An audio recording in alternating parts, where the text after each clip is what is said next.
Welcome to the show today. Today I have Tobias Häckermann on the show, who's the founder and CEO of SHERPANY. And I'm very excited to talk to you. So I'm not gonna, make a big intro right now because I think the story is the most interesting piece. So let's dive right into that. So Tobias, tell us a bit more. Who is Tobias, and what's the story that got us to where we are today? Good morning, also from my side. Nice to be here and nice to talk to you today. My story. Well, my story, I would say it's an interesting journey I had so far. I founded my first company when I was 18 years old in the security area. Started building that company up, then went to the military service, then started university, started to study. I actually did finish also my studies. But statistically, still, that's the majority of entrepreneurs that actually studied.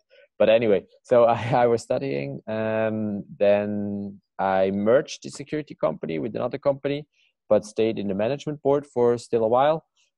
Founded my second startup during studies in, you would call it today, legal tech.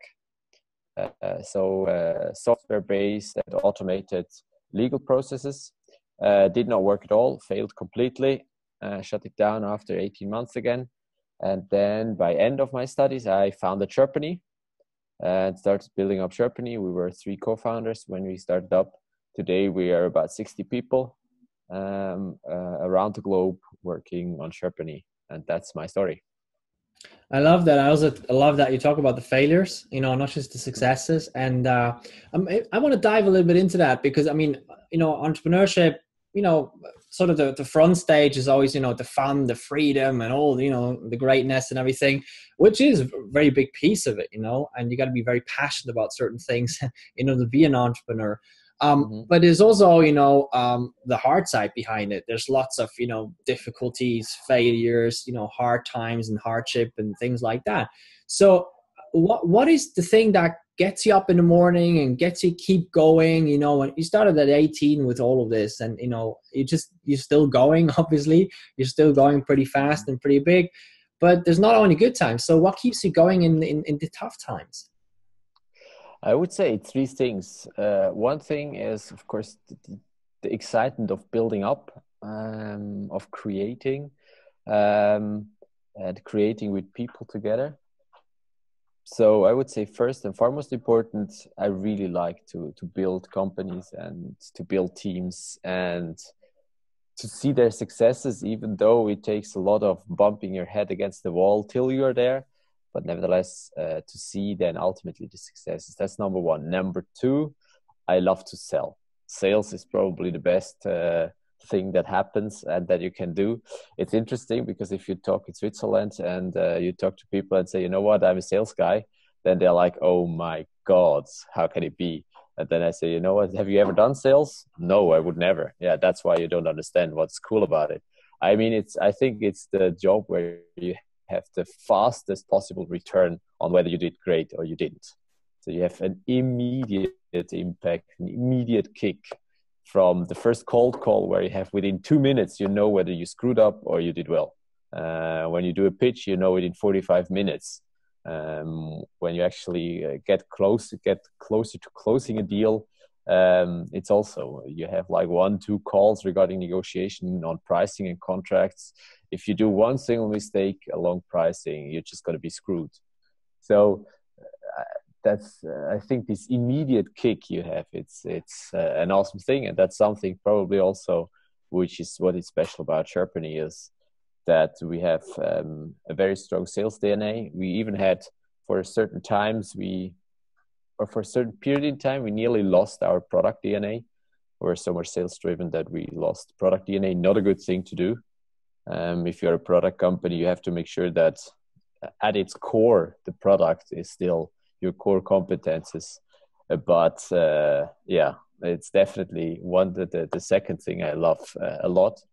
And the third thing I would say is culture, or let's put it different. It's my personality of challenging the enterprise world. I have troubles to accept that things just are the way they are because I really want to understand why it is and why, especially when people say it cannot be different. That's a big motivation for me to prove that it can be different. And that's sometimes good, but sometimes not so good, because along the way, I also learned that a reasonable amount of things have been proven to be good and actually don't need to be challenged. But on the other hand, there are some things that can be challenged, and then it's nice to challenge and prove that it can be different. So I would say that these are the three things that motivate me every day. There's quite a rebellious Swiss guy there on the other side. It's not often that I talk. You're Swiss, I'm Swiss. It's not often that I talk to a Swiss who says I love sales, and you know what I'm talking about, right? I'm a little bit like that as well. I love sales, but for certain reasons, right? I mean, sales. There's been just painted this picture of evil. Sales is evil and all that. Crap around it, I guess. Mm-hmm. So I want to stay on that topic just for a second there about sales, because there's certain things that you believe sales to be that makes you love sales. So in your perspective, what is sales? If you had to paint the picture of sales, what is sales? I think at core, sales is the profession of helping to choose and supporting choices. That's the ultimate thing. Just yesterday, yesterday I had a talk with some sales guys. We had 3 sales guys starting here at SHERPANY 2 weeks ago. And we always, for the first 2 weeks, we have a sales training program. So we learn from how to sell anything, like a watch, like a pen, like whatever, to how do you create a value story, how to do investigation, pitching training, cold calling training, how do you do pricing, how do you negotiations, and so on. So we have for all these different parts of a block. Then we said we were coming to yesterday. I talked with them about USPs. So it was like, what is a USP? Then when you talk about USPs, normally you say, our product, we have this and this feature that is unique, or we have this and this service that is unique. And I was like, that's not a USP.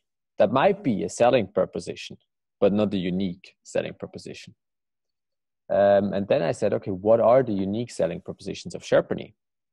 And then I said, we have something that is a unique selling proposition, something that comes out of your DNA. That's something that is in your DNA of your company that no one else can have. It's much more about your company or you as a vendor than the product you're selling. So we have 3 main USPs. We have an elegance in design. Everything we did so far is extremely elegant. I don't know why, but that's how it is. Something that's everyone who's buying SHERPANY is saying that's special about you. Is this a feature? Is this a functionality? Is it even a benefit? No, it's not, but it's a uniqueness. Second part, as we grow international, it's Swissness. Swissness is in our DNA. So people are that's quality, that's precision, that's reliability, confidentiality, and so on. But Swissness, also something coming out of our DNA. And just the third part is USP, I said, is our USP is we are the underdog. We are in the number 5 in the global market. So out of our DNA, because we are number 5, we have to fight harder and do it better than everyone else. That's a USP for every customer, because he knows that we're going to fight harder because we have to. And the biggest one don't have to. That's just reality. That's not a USP. It's not, this happens over this part of our DNA. And then we talked about, okay, competition. And then they were like, yeah, USPs is something that makes us unique and better than the others. And then I was trying to explain that's not true. It's completely not true. A USP is something that makes you different from the other. So for example, Director's Desk from Nasdaq is a competitor of ours. So I said, you know what? When you pitch to a customer and you talk about USPs, you can talk about USPs of your competitors too. They have clear USPs. For example, Nasdaq, Director's Desk is 1 product out of 100 in their corporate solution. So their USP is, you know what? If you're a listed company, you get everything you need out of one hand. And that's fair enough. And you don't even have to diminish it. It's a great USP for Nasdaq. But on the other hand, that also, it's 1 out of 100 products. They're not focused on one specific use case. They're focused on making sure you get everything out of one hand. And like that, you can actually really enable the customer to take his right choice. You can show, you know what, fair enough. If you want to go with the biggest, if you want to go everything out of one hand, if you want to cover your ass, fair enough. We're the wrong one. If you want to have the best service because we have to fight for it, if you want an elegant design, if you want Swissness, then go with us. So that was for me really trying to show, you know what, USPs are, or now just on the topic of USPs, it was about actually really enabling the customer to take the right choice. And of course, if you're a great salesperson, you know how to play this game, that they ultimately choose you. But it's enabling them to choose. It's not trying to make them choose because you pressure them, or it's not even trying to actually take the choice for them. It's making sure that they go through the process and actually can do the choice. I find it so interesting because you're not living in this illusion like many others who say, well, these are sort of like our USPs or our USP, and and then everybody is our potential customer. Like everybody out there is, our potential market and something. You understand that, and I think that's why you're talking about DNA. You understand that DNA is unique, right? It's completely unique. There's no other DNA like mine out there, like yours out there. It doesn't exist. So if that would be true for a company as well, and it is, because you are a big part of the company. A company is nothing else than a collection of people, working together towards a similar goal. And what is people? Well, people is DNA at the end of the day, right? So that means an organization is unique as well if we go there. And I find that really interesting because when you talk about choice in terms of sales, many people look at sales in terms of persuasion and and things like that. I don't really like to go there too much, because what you talked about is more in terms of decision, saying, okay, let me help you make a decision if we are the right ones or not. And both may be valid choices. Yes or no, may be both valid. It's just a matter of figuring it out. And I find that really interesting, that way up. It's like another interesting part there. It's like I did about 100, maybe probably more interviews already with candidates for sales. And my first question is always the same. Sell me something. I put something on the table and sell me that. Actually, it's my second question, sorry. My first question is always, what is most important in sales? And I would say 9 out of 10 answers are listening. Then I put something on the table and I say, sell me that. And what happens next is the next 5 minutes, this person is going to talk for 4 minutes and 59 seconds. So he's not listening at all. He's not even answering one single question or asking one single question. So reality is that we have a huge gap between the theory, what is sales, asking question, doing investigation, making the pain chain, understanding the pain, showing the implication, then come to the solution.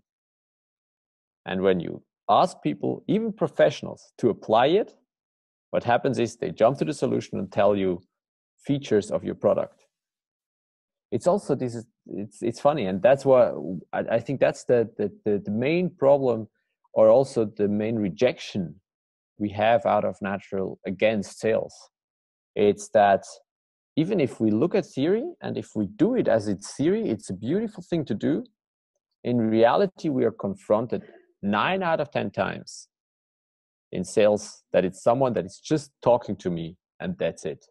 And that's 10% is explaining what you're actually offering. And 90% is all the process before, which is actually making sure that he can take the right choice, that he understands what is his problem, what are the implications, and so on. So I think we are really, really lacking these sales competences here. And what was interesting, I had another talk about the startup scene and what is needed in the startup scene.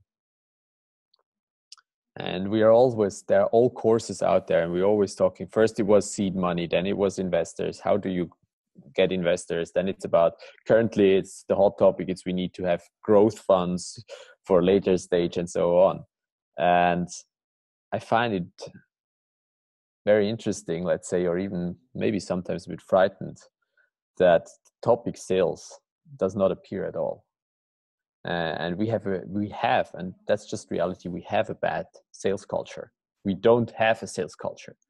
It's like, it's not something, if you study at university and you're the best graduate, it's not like I'm going to be sales. It's not like I have to be the best graduates that are going to be the sales. It's like, if you cannot do anything else, you're going to be telesales. And that's like so wrong. It's so wrong, because ultimately, I mean, yes, get some fundings and investors, but you know what? What's better? Get customers. I mean, ultimately, you need to get customers. And so I find it interesting that, knowing that we have this cultural issue, we don't address it in the startup scene, which is ultimately the DNA to actually grow. Because maybe, especially for everyone out of biotech and pharma, because for pharma, biotech, it's something else. It's building, and then sales is going to be someone. It's going to do someone else. It's going to be the pharma company that buys the company ultimately. But I think if we want to really, and I think when it comes to the question, why don't we have like superstars in Switzerland? It's not, I would very much disagree that it's the funding problem. I would very much go for the sales problem. Yeah, I would very much agree with that. I also wouldn't say, well, there's too little money in Switzerland. I wouldn't really agree with that. But and on the sales topic, just one quick thing more about that. I think it's more about personality than anything else in terms of what you're talking about in terms of sales. It's because you look at superstars, what you just mentioned, right? I mean, they're not your average salesperson really. That you go to a used car, a lot, and you want to buy a car there. The average salesperson, that's kind of like the picture that most people have. And what I find interesting in terms of sales, or in terms of personality, in terms of visionaries, in terms of people who can just simply stand up and sell. They don't even try to sell. They just simply sell. It's partly DNA. It's partly training, I guess. And you wouldn't agree with that? No. So tell me about that. No. There's a saying: if you want to be world class, takes 10,000 hours of training. You're not going to be Usain Bolt, but you're going to be world class. If you train 10,000 hours for 100-meter running, you're going to be world class. So I would say, yes, you need the DNA to be within world class, to be Usain Bolt and be the fastest. This is something that is in your DNA. To be part of world class, 10,000 hours of training and you're there. And that's no matter what. We have great engineers in Switzerland, for example. ETH is producing lots of great engineers. Are they all engineers by talent? Are they all engineers by DNA? I would completely disagree. It's part of a culture that we say that's something worthwhile training for. And then we have lots of people training for, and we build a world class in this area. Banking. Maybe it came a bit, it has a bit an image problem lately, but in general, if we look at it, we said it's a great thing. We invested a lot into universities, into training trainings, a training environment, and we just trained bankers to be good bankers. It's not like in Switzerland there are more bankers born than in Germany or in any other country in the world. It's about what is our self-understanding. And we all sell, US people or US are naturally good salespeople. That's not true. I disagree with that. It's in their culture, and they train for it. They train early when they're kids. They already learn you have to sell. If you want to get a banana, make sure you do the sales pitch right. If you want to get a chocolate, make sure you have to do the sales pitch right. That's it. Try to explain your dad why a banana will help you. If he understands it, he will take the right choice and will buy you a banana. If you do it mal, if you do it not good, he's not going to take the right choice. You're not going to get a banana. That's it. Yeah. It's definitely part of the culture. I agree with that. I like the distinction there between DNA and culture very much. Now, I want to switch a little bit into the present. So you've been crowned as one of the fastest growing companies in Switzerland, or the fastest growing company in Switzerland for a while. I just wanted to understand kind of a little bit more about where you stand right now, and what is most exciting right now for you in that time of growth and expansion and what's happening all around? I think these are two things. One, again, sales, building also an international sales crew. We are also currently searching for a head global sales. So really to build up not just the sales organization in Switzerland, but really building up how do you scale a sales organization and how do you keep this DNA and this excitement for sales, because it's not just in Switzerland, but it's in all Europe. In general, sales is not something you go for, it's challenging also to get great talents, naturally great talents excited about sales. I think we do that quite well until now, but it's going to be a challenge to scale that up and keep this DNA and make sure that everyone who is doing sales at SHERPANY is proud of being a salesperson. And I always say it's my goal is when you start at SHERPANY at sales, you do your sales training and you're 6 months here at sales, and someone asks you on the street, what are you doing? You're going to say, I do sales. You're not going to say, I do business development, or I do whatever, geographical expansion, or you do sales. I want that people are proud of being sales. Second part, which is really exciting, is currently that we are looking also, how can we grow internationally? We're also looking into M&A opportunities where we could buy a company. And I think that's also something that recently happened in my mind, a bit challenging the enterprise world. When we were thinking about that, when I was talking to people, or to investors, to board members and so on, in generally, it's all the mindset is the other way around. The mindset is exit, the mindset is you're going to sell. And then I said, why? Why is it only the other way around? And then yeah, you are the smaller one. You're the underdog.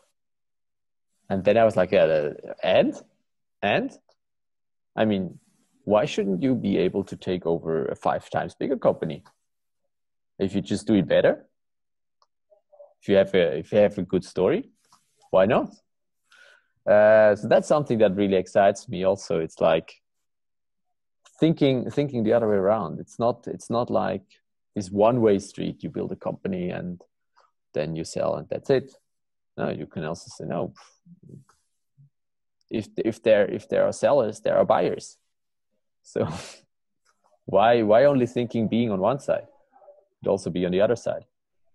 I love that. It's a very interesting way of looking at it, because you're fully right. And not only in Switzerland, even in Silicon Valley and many other places, that's kind of like the way things are looked at, because that's the way it's always been. Now, yeah, but if you look at the big ones, I mean, Salesforce started their M&A program 4 years after incorporation. And they're not that small right now. Right. Very true. Very true. Now, I mean, one topic we talked about last time was meeting culture. So talk to me about meeting culture. I mean, this is a big thing that you guys are working on transforming. It's a personal passion of yours, a personal mission of yours. Talk to me about that. Meeting culture is this one here. Make sure you don't waste time with meetings. Definitely, it's our mission to turn meetings into value creators and stop them being time wasters. I think there's a huge challenge when I talk to leaders from large corporations till small corporations till startups. The meeting is, since decades, it's the most often used leadership tool, and it's our default leadership tool. So whenever we have a problem, let's meet and discuss. Whenever we don't know what to do, let's meet and discuss. Whenever we want to know, do we do progress? Let's meet and discuss. If we have a project that is stuck somewhere, let's meet and discuss. So we always meet and discuss. And then I was like, okay, I mean, there's nothing wrong with meeting and discussing.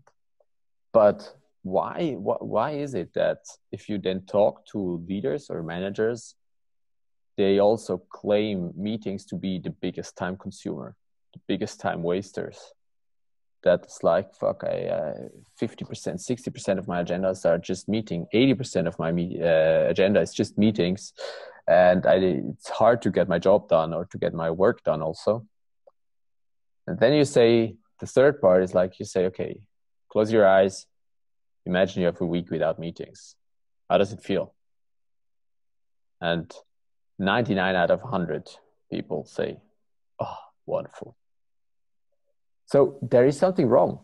There's something wrong. If it would be really the right tool to use, you would like it, right? You would say, you would close your eyes and say, that's the best way I can do my work.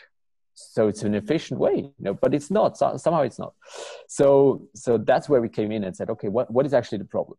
And the interesting part that came from the Harvard Business Review, Stop the Meeting Madness, which is also our mission. They went in and said, okay, what is actually the problem?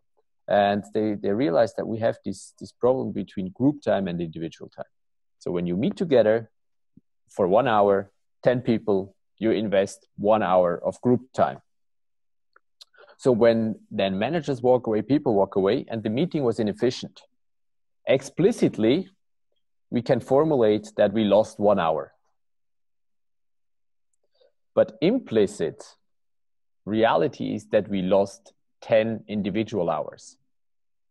And we never think about this opportunity cost of the individual hours. So we always think, if I have 1 hour of meeting, we believe that either this hour is efficient or not. But we don't value it against individual time.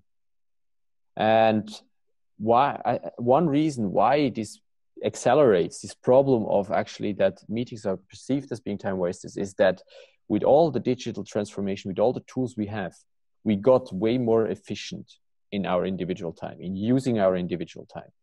So, but we didn't get more efficient in our group time, so in our meeting times. So this gap between what I believe I can do in 1 hour of my individual time versus what we did in 1 hour group time, this gap gets the longer, the bigger. And that's actually the reason for why you believe or why you feel like these were time wasters. Because you believe that I could have done way more work when I would have gotten these individual hours rather than using the group hour. How to solve the problem? Well, we have to do three things. If you want to solve a big challenge or a small challenge, no matter. If you want to solve a corporate challenge, you need to do three things. You need to have the right infrastructure. That's what we do with our software. Nowadays, infrastructure, I would say 99% is always IT, it's software. So we have infrastructure. We need to have or change the organization. So the frameworks, how do we do it? What are the processes? And we need to change the culture, people. So make sure that they know how to use it and they apply it. I always take as an example individual traffic. In the individual traffic, you have infrastructure, which are streets, lights, and so on, cars. You have a law that says we are driving right, not left. That says we are stop before pedestrians, and so on. And we have driving schools. So you actually, that's culture. You'll learn how to drive, and then you actually make an exam how to drive. So transforming that to actually solving the meeting madness, we have to deliver the right infrastructure, which we do with SHERPANY. You have to build a framework which is fitting the organization. What is the framework we do meetings? Like, good example is Amazon. Jeff Bezos introduced this meeting culture, which is across the entire company the same. So that makes that the meetings get really efficient. And the third part is the training. Make sure that everyone that starts at your company knows and trains how to do a meeting, how to be a meeting participant, how to be a meeting leader, and somehow makes an exam. And you make sure that he knows. And then you can put him in the organization and can make sure that this cultural change actually happens. And that's where we're working on. We do a very good job, I would say, in the infrastructure part. We have a good product that helps really supporting the entire meeting process. We do quite some things in the framework part to say, okay, what is a good, how do you adopt your framework? Most of the companies don't even have a meeting framework. And the third part, there we still need to learn a bit. How do we do cultural education?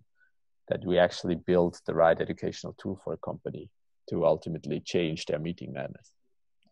But it all starts, it's interesting. I mean, I had a couple of workshops with Swiss Re about that.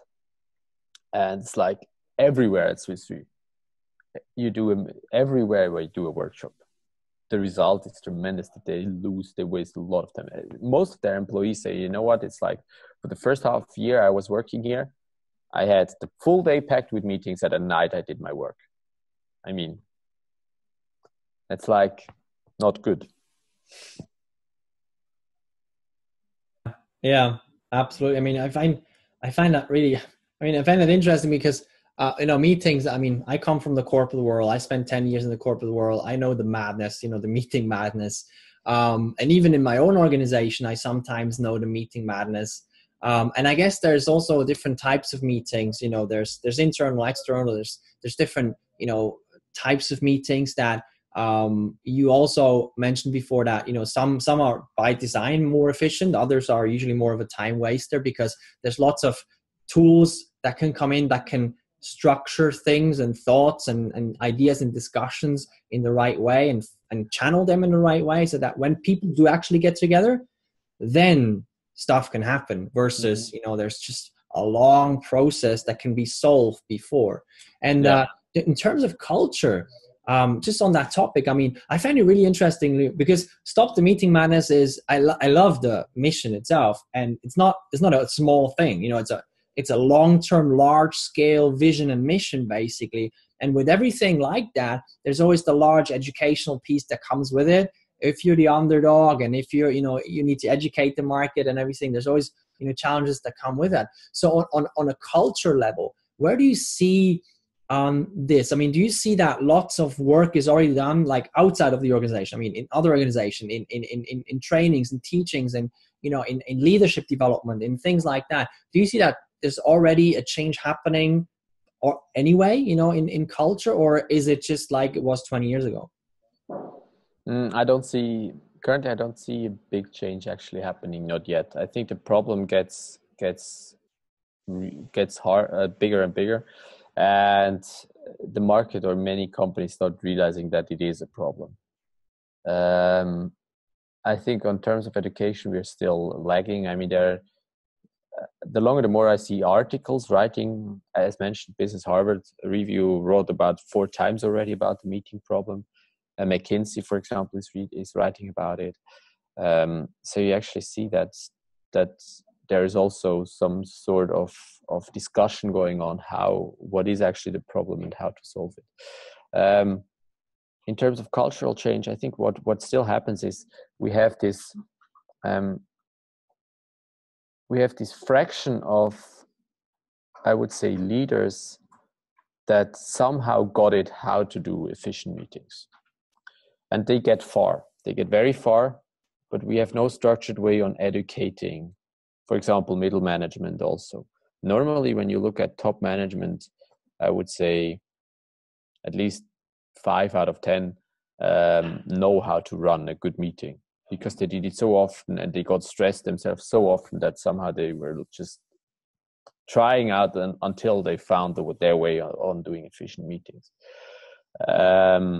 But I think that's a very inefficient way to do it as a corporation. So I think there's a big step still needed, or what we have to do is actually also learning that this is something that we have to learn and we have to train.